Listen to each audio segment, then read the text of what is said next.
So I have a whispered reading of a short story, and we're gonna do that.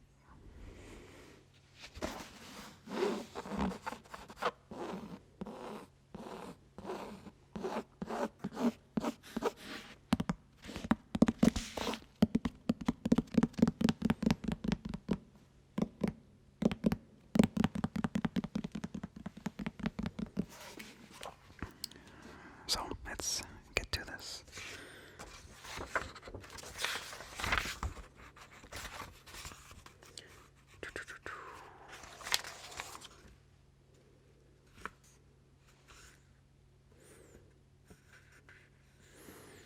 So today we are going to be reading Back for Christmas by John Collier.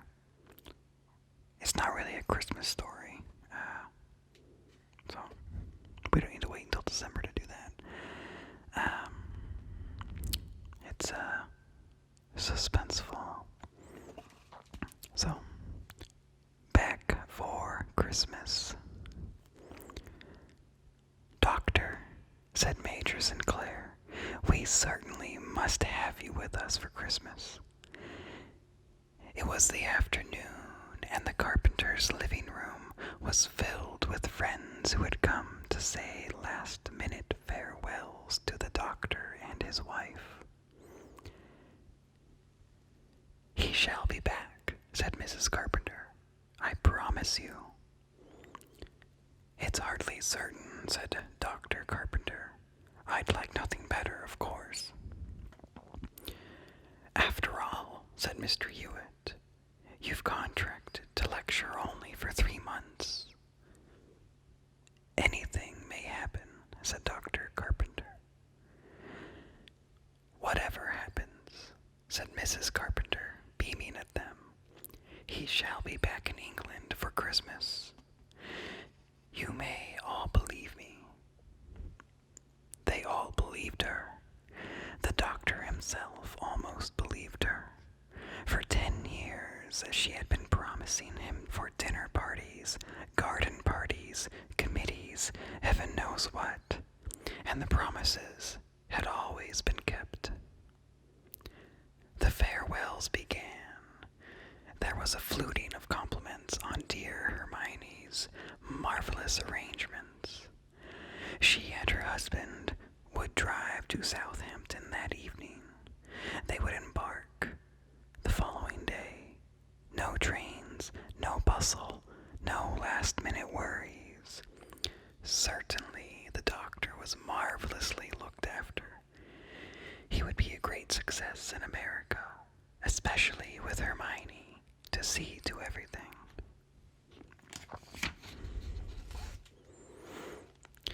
She would have a wonderful time, too. She would see the skyscrapers. Nothing like that in little God-wearing. But she must be very sure to bring him back. Yes, I will bring him back. You may rely upon it. He mustn't be persuaded. No extensions. No wonderful post at some super-American hospital. Our infirmary needs him, and he must be back by Christmas. Yes, Mrs. Carpenter called to the last departing guest. I shall see to it. He shall be back by Christmas. The following arrangements for closing the house were very well managed. The maids soon had the tea things washed up. They came in, said goodbye, and were in time to catch the afternoon bus to Devizes. Nothing remained but odds and ends, locking doors, seeing that everything was tidy. Go upstairs, said Hermione, and change into your brown tweeds. Empty the pockets of that suit before you put it in your bag. I'll see to everything else. All you have to do is not get in the way. The doctor went upstairs and took off the suit he was wearing, but Instead of the brown tweeds, he put on an old, dirty bath gown, which he took from the back of his wardrobe. Then, after making one or two little arrangements, he leaned over the head of the stairs and called to his wife. "Hermione, have you a moment to spare?" "Of course, dear, I'm just finished." "Just come up for a moment. There's something rather extraordinary up here." Hermione immediately came up. "Good heavens, my dear man," she said when she saw her husband. "What are you lounging in that old filthy thing for? I told you to have it burned long ago." "Who in the world," said the doctor, "has dropped a gold chain down the bathtub drain?" "Nobody has, of course," said Hermione. "Nobody wears such a thing." "Then what is it doing there?" said the doctor. "Take this flashlight. If you lean right over, you can see it shining deep down." "Some Woolworth's bangle off one of the maids," said Hermione. "It can be nothing else." However, she took the flashlight and leaned over, squinting into the drain. The doctor, raising a short length of lead pipe, struck 2 or 3 times with great force and precision, and tilting the body by the knees, tumbled it into the tub. He then slipped off the bathrobe and, standing completely naked, unwrapped a towel full of implements and put them into the wash bins. He spread several sheets of newspapers on the floor and turned once more to his victim. She was dead, of course, horribly doubled up like some somersaulter at one end of the tub. He stood looking at her for a very long time, thinking of absolutely nothing at all. Then he saw how much blood there was, and his mind began to move again. First, he pushed and pulled until she lay straight in the bath. Then he removed her clothing.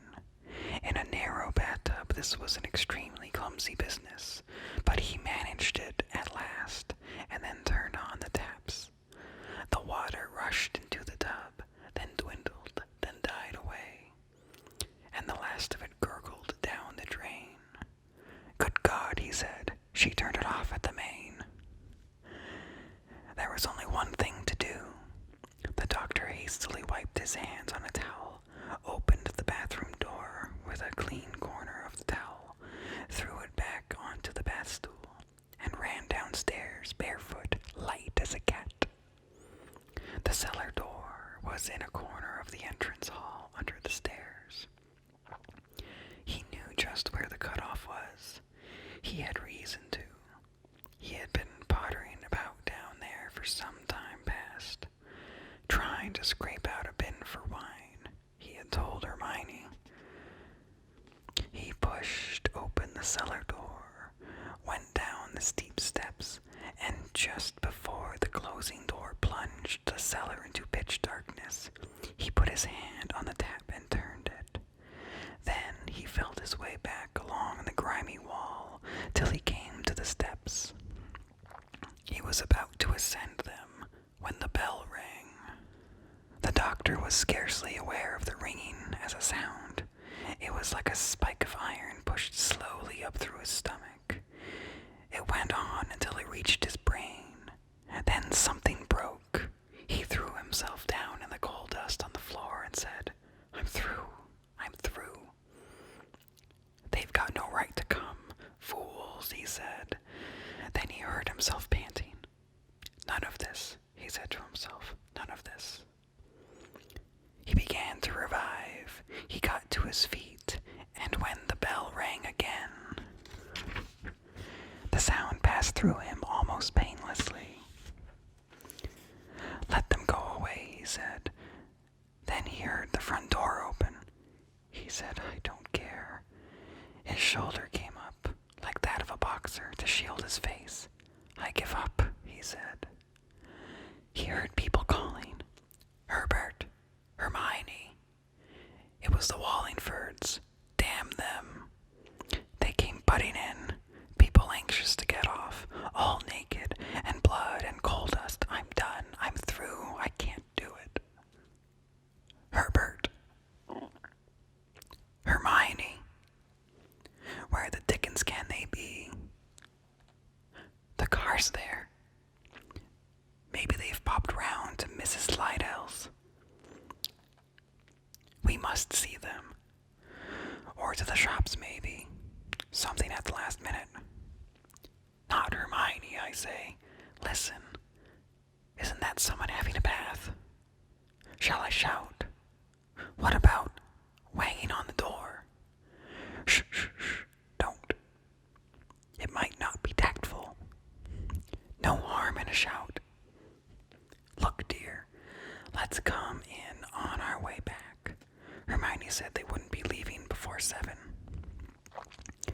They're dining on the way in Salisbury."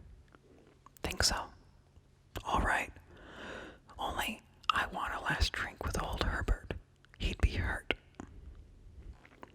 "Let's hurry. We can be back by 6:30. The doctor heard them walk out, and the front door closed quietly behind them. He thought, 6:30. I can do it." He crossed the hall, sprang the latch from the front door, went upstairs, and taking his instruments from the wash basin, finished what he had to do. He came down again, clad in his bath gown, carrying parcel after parcel of toweling or newspaper neatly secured with safety pins. These he packed carefully into the narrow, deep hole he had made in the corner of the cellar, shoveled in the soil, spread coal dust over all, satisfied himself that everything was in order, and went upstairs again. He then thoroughly cleansed the bath and himself, and the bath again, dressed and took his wife's clothing and his bath gown to the incinerator. One or two more little touches, and everything was in order. It was only 6:15. The Wallingfords were always late. He had only to get into the car and drive off.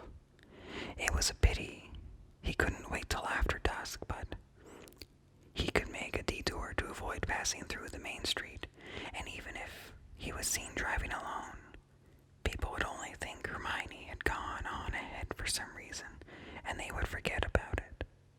Still, he was glad when he had finally got away, entirely unobserved, on the open road, driving into the gathering dusk. He had to drive very carefully. He found himself unable to judge distances. His reactions were abnormally delayed, but that was a detail. When it was quite dark, he allowed himself to stop the car on the top of the downs in order to think. The stars were superb. He could see the lights of one or two little towns far away on the plain below him. He was exultant. Everything that was to follow was perfectly simple. Marion was waiting in Chicago. She already believed him to be a widower. The lecture people could be put off with the word. He had nothing to do but establish himself in some thriving out-of-the-way town in America, and he was safe forever. There were Hermione's clothes, of course, in that suitcase. They could be disposed of through a porthole. Thank heaven she wrote her letters on a typewriter. A little thing like handwriting might have prevented everything. But there you are, he said.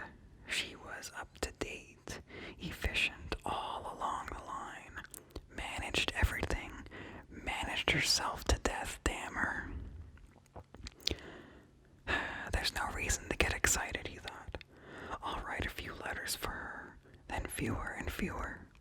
Write myself, always expecting to get back, never quite able to. Keep the house 1 year, then another, then another. They'll get used to it. Might even come back alone in a year or two and clear it up properly. Nothing easier, but not for Christmas. He started up the engine and was off. In New York, he felt free at last, really free. He was safe. He could look back with pleasure. At least, after a meal, lighting a cigarette, he could look back with a sort of pleasure. To the minute he had passed in the cellar listening to the bell, the door, the voices, he could look forward to Marion. As he strolled through the lobby of his hotel, the clerk, smiling, held up letters for him. It was the first batch from England. Well, what did that matter? It would be fun dashing off the typewritten sheets in Hermione's downright style, signing them with her squiggle, telling everyone what a success his first lecture had been, how thrilled he was with America, but how certainly she'd bring him back for Christmas. Doubts could creep in later. He glanced over the letters, most for Hermione, from the Sinclairs, the Wallingfords, the vicar, and a business letter from Holt & Sons, builders and decorators. He stood in the lounge, people brushing by him. He opened the letters with his thumb, reading here and there, smiling. They all seemed very confident he would be back for Christmas. They relied on Hermione. "That's where they make their big mistake," said the doctor, who had taken to American phrases. The builder's letter he kept to the last. Some bill, probably. It was, "Dear Madam, we are in receipt of your kind acceptance of estimate as below, and also of key. We beg to repeat, you may have every confidence in the same being ready in ample time for Christmas present as stated. We are setting men to work this week. We are, madam, yours faithfully, Paul Holt and Sons. Memo. To excavating, building up, suitably lining one sunken wine bin in cellar as indicated, using best materials, making good, etc.